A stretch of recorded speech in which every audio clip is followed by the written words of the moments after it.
Chapter 8. The competition itself. Getting there.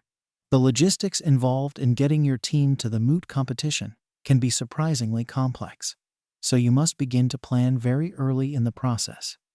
You need to organize transport, accommodation, current passports, and visas. Most teams will be operating on a fairly tight budget. It is sensible to book flights and accommodation as early as possible because this is usually when the cheapest fares are available. This will help avoid unnecessary stress and complications as you approach the crucial oral stages of the competition. Just as you may have appointed one person to be responsible for fundraising, it may be appropriate to appoint one person to be responsible for coordinating all your travel and accommodation requirements. This is not an easy job. Frequently, participants decide to take the opportunity for holidays or sightseeing, and thus have divergent travel plans. The person arranging transport and accommodation for the whole team will need to coordinate multiple itineraries. This may be your first trip overseas, and this will be the case for many participants in international moot competitions.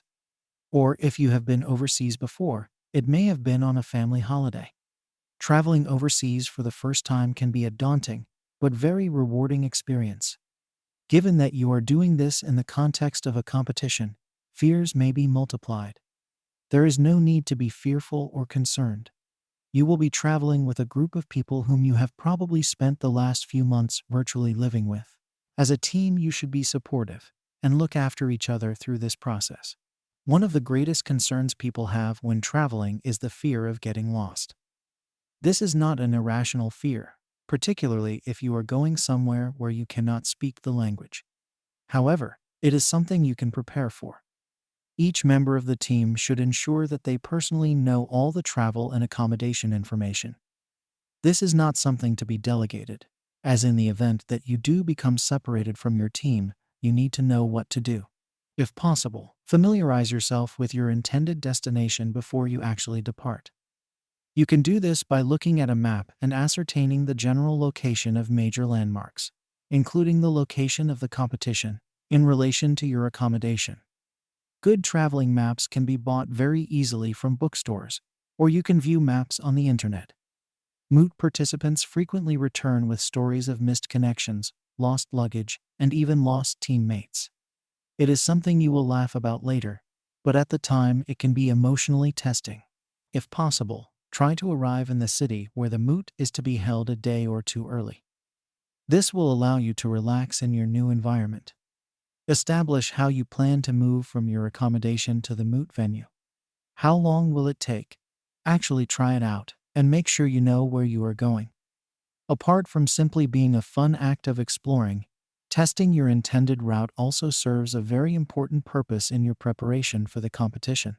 We know that a competition moot is a highly stressful environment, but we also know that those who can remain calm and relaxed have a greater chance of doing well.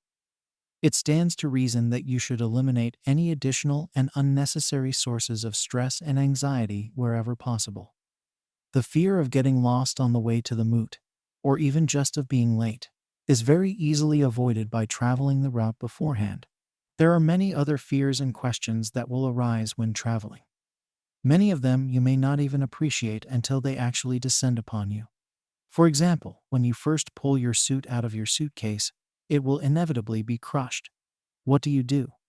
You are not sure whether you can iron it, and the hotel dry cleaning service is extremely expensive. An experienced traveler will tell you that to remove most of these creases, simply hang your suit in the bathroom of your hotel or any environment with steam. You are effectively going to steam your suit. The creases will naturally fall out. Speak to people who have traveled to your destination before, and get as many travel tips as you can. Ask them about whether it is better for you to carry cash or credit cards. Should you get cash before you leave or when you arrive? Should you carry your passport on you at all times? Discussing these issues well before you leave for the competition should remove any apprehension you may have about what to do during the competition. How you conduct yourself during the competition is very important. You are representing yourself, your university, and possibly even your country, so it is important that you behave in an appropriate manner. This relates to both moot and non-moot activities. Above all, make sure you are a good competitor and always act in accordance with the spirit of the competition. At an international moot, the spirit of the competition will always be one of bringing people together, friendship, learning, and experience. Particularly to the competition organizers, these aspirations will be much more important than the act of competition. For participants, it is easy to reverse these aspirations and be more concerned with winning than with the spirit of the competition. This can lead to some difficult choices, and not everyone will agree on the right choices to make. For example, some competitions permit you to watch other teams during the general rounds. Many participants will avail themselves of this opportunity, but for a variety of reasons. Some will have made friends with the advocates and be there in support. Others will be interested in watching and learning from teams they anticipate will be very good. Either of these reasons is comfortably within the spirit of the competition. However, there will be some participants who deliberately go to other moots with the intention of stealing arguments. Stealing is clearly not within the spirit of the competition. It is also not particularly smart, as it is likely to have detrimental results. Using stolen arguments is unintelligent for a number of reasons. First, it is an admission to yourself that you are not properly prepared.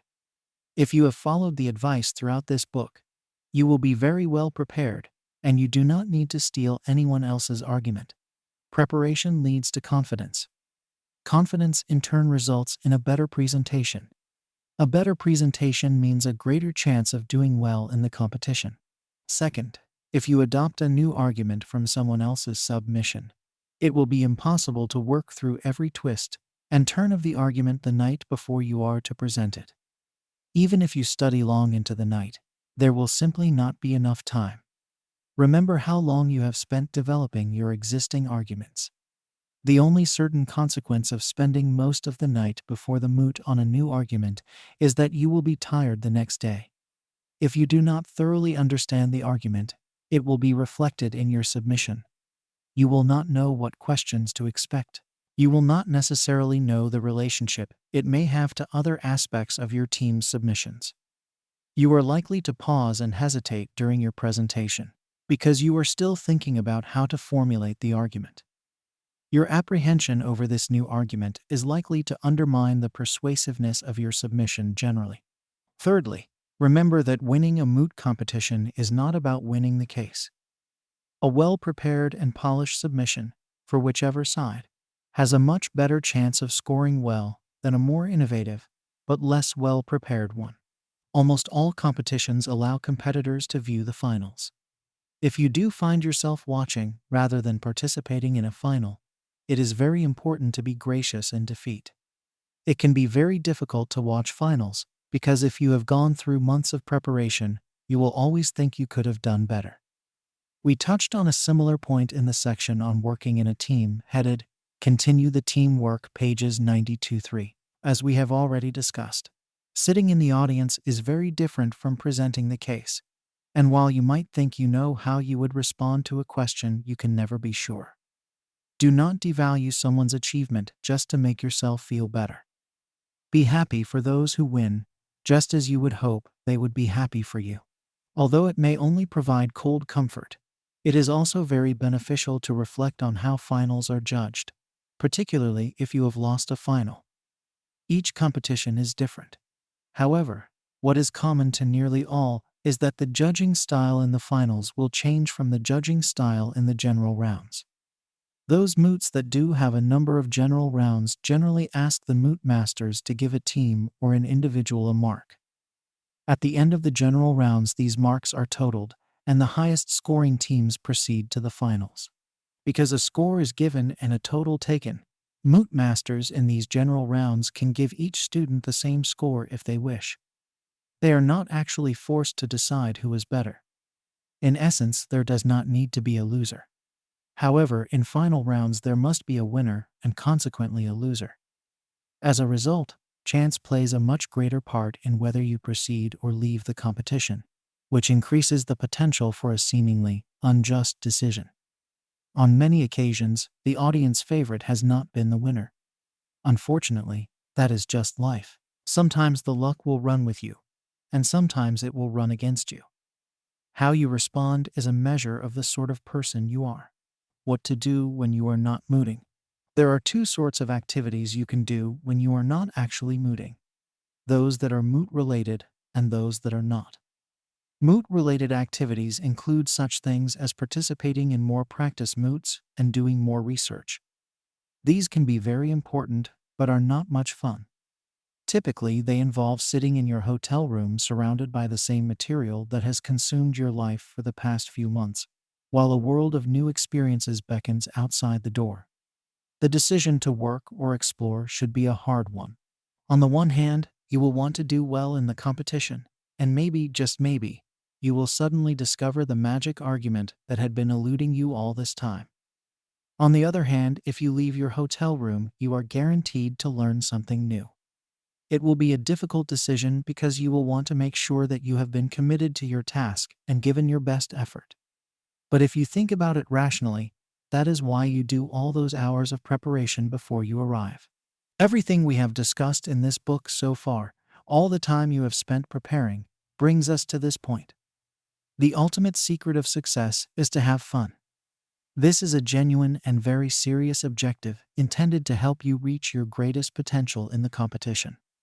If you enjoy the experience, you will have succeeded in more ways than you will be able to recognize immediately. It has been emphasized throughout the book how important it is to feel comfortable during your presentation. If you are unhappy about being at the moot, it is guaranteed that you will not feel comfortable. Furthermore, participants who are feeling uncomfortable are unlikely to put in their best effort. They lack the desire and commitment. Put simply, they just do not care about what happens. Contrast this with the participants who are there having fun. For many, it will be one of the greatest experiences of their life. Not only will their confidence and expertise as advocates be growing, they will be meeting new friends, finding out about new cultures, and seeing the world. The opportunities to interact with other participants may be many and varied. Some moots have organized social programs in the evenings, which you should take full advantage of. Even if there is no such program, organize to meet others at a venue somewhere. Spend a bit of time getting to know people. You have one very significant thing in common: your participation in the moot. Other participants will have gone through very similar preparation and will understand issues in a way that many of your existing friends will not. Many participants develop particularly strong and enduring friendships, irrespective of where in the world they happen to live. There may only be one winner of the competition, but if you enjoy your experience, you are guaranteed success.